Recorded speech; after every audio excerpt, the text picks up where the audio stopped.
your life work.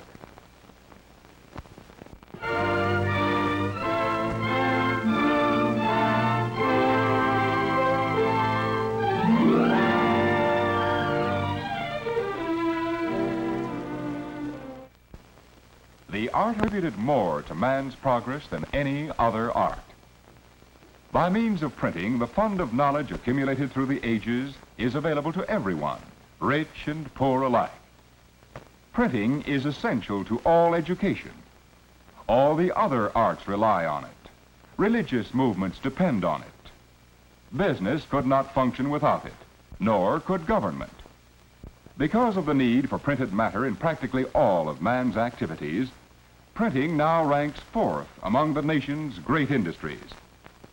The wide variety of products of the press and the demand for a constant supply requires the efforts of many skilled persons in printing firms ranging in size from the small one-man establishment to large plants employing hundreds of workers.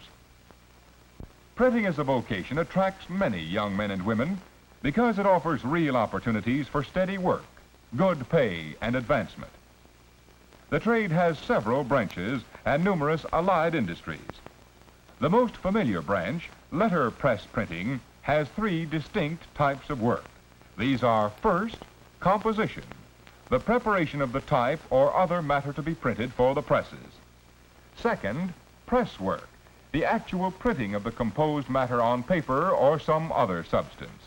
And third, bindery work, the folding or joining together of the printed sheets into various forms so that they may be sent to the public. In the composing room of a good-sized printing firm, the duties are divided among several employees, specializing in various phases of the work. The copy for jobs to be printed goes first to the markup man. The markup man must have a thorough knowledge of the art of printing. He decides what styles and sizes of type will produce an attractive result. He indicates the parts to be set by hand compositors and those to be set by machine operators. Although a great part of today's type is set mechanically, hand compositors are employed by all large commercial printing plants, newspapers, and publishing houses. Hand compositors usually set the large type, called display line, used in advertisements and other printed matter. Hand composition offers opportunities for artistic expression. Compositors who have the ability to create original ideas are highly paid craftsmen. The work requires manual dexterity, good eyesight, and thoroughness. Linotypes and other typesetting machines are used for the part of the copy called straight matter, consisting of many lines of the same length and size of type. The linotype operator manipulates a keyboard to assemble lines of characters, which come in contact with molten type metal to produce lines or slugs of type. These slugs are molded in the length required by the job. They are the right height for the presses, and the words are spaced correctly in the line. Linotype operators must work speedily and accurately, and be efficient in spelling, punctuation, word division, and printer's arithmetic. Some printing firms have monotype machines, which consist of two separate units, the keyboard and a casting machine. When the monotype keyboard operator presses the keys, punches driven by compressed air perforate a paper ribbon at the top of the machine. When the operator finishes, the ribbon is removed and placed in the casting machine. The perforated paper controls the movements of the machine, causing it to produce individual type characters set in properly spaced lines. There are other kinds of typesetting machines, but the monotype and linotype are typical examples. When a page of type has been set either by machine or by hand, it is placed in a small proof press and printed on a large piece of paper. This leaves wide margins around the type where the proofreader indicates mistakes to be corrected.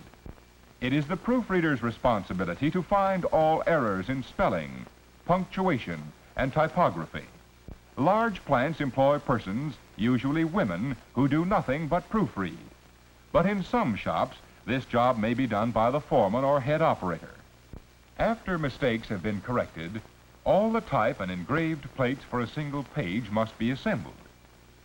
In large printing firms, this work is done by specialists called make-up men.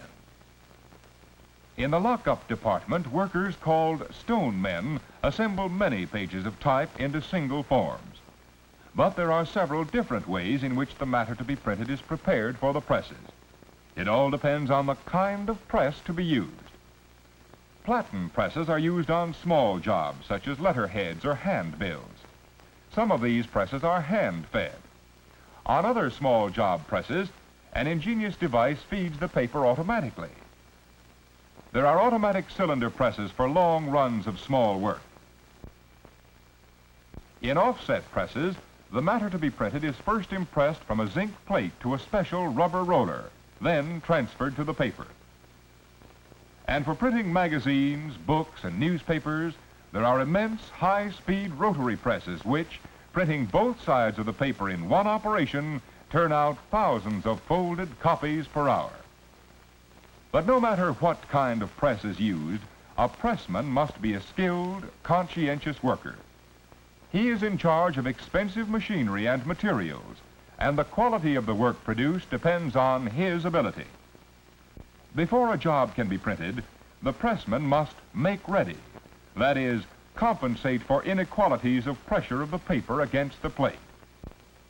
This is done by building up portions of the impression surface with thin pieces of paper cut to the proper shape so that the pressure is equalized. A pressman must know how to adjust his press to all kinds of paper and secure mechanical accuracy throughout. He must have an eye for intensity of color and see that the inking is uniform at all times. And pressmen should be able to supervise assistants, for in many plants, an experienced man may be responsible for the proper functioning of several presses operated by apprentices. The printing trades acquire most of their new workers through apprenticeship, or training on the job. Some vocational schools offer training which can be taken during apprenticeship or previous to it.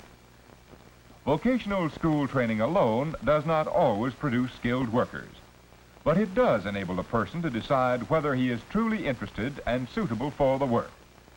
And the course of training is arranged to give the student a good background in printing. Usually a student starts with hand composition because all of the fundamental principles of printing are derived from it. Through a series of prepared lessons, these principles are thoroughly fixed in the student's mind. The lessons include instruction in spelling, word division, proofreading, punctuation, and printer's arithmetic. After completing the hand composition course, a student is eligible for work in the press room. Here he begins his study on a small hand-fed job press. After mastering it, he is advanced to the small automatic presses. But there is a great deal to be learned before a student can assume the responsibility of operating the large cylinder presses. Above all, he must thoroughly understand the mechanism. Thus, press work is particularly fitted for young men who like to work with machinery. Students studying to become linotype operators must have mechanical knowledge too, but here the emphasis is on speed and accuracy. Usually, anyone who has mastered the typewriter can learn to operate the linotype keyboard, but he must also learn composition. A student who successfully completes the course of study in some phase of printing at a vocational school is prepared to enter the printing industry on a basis leading to worthwhile remuneration. The chances of securing employment are normally good, for there are thousands of large printing establishments in the country and many small shops and newspapers. And work in the printing trade is not seasonal. It goes on the year round, regardless of sunshine or rain. Working conditions are generally satisfactory as to housing, hygiene, and hours. If you think you would be interested in printing as a vocation, investigate its possibilities and prepare yourself accordingly for the phase of the work for which you are best suited. The printing industry needs young men and women in its composing rooms where thoughts and ideas are fashioned into type. It needs mechanically minded young men in its press rooms to operate the intricate machinery. It is a growing industry, high on the list of those offering stability of wages and employment, a high proportion of salaried positions, and real opportunities for advancement. Perhaps you will find a place for your tastes and talents in printing, a vocation offering splendid possibilities for your life work.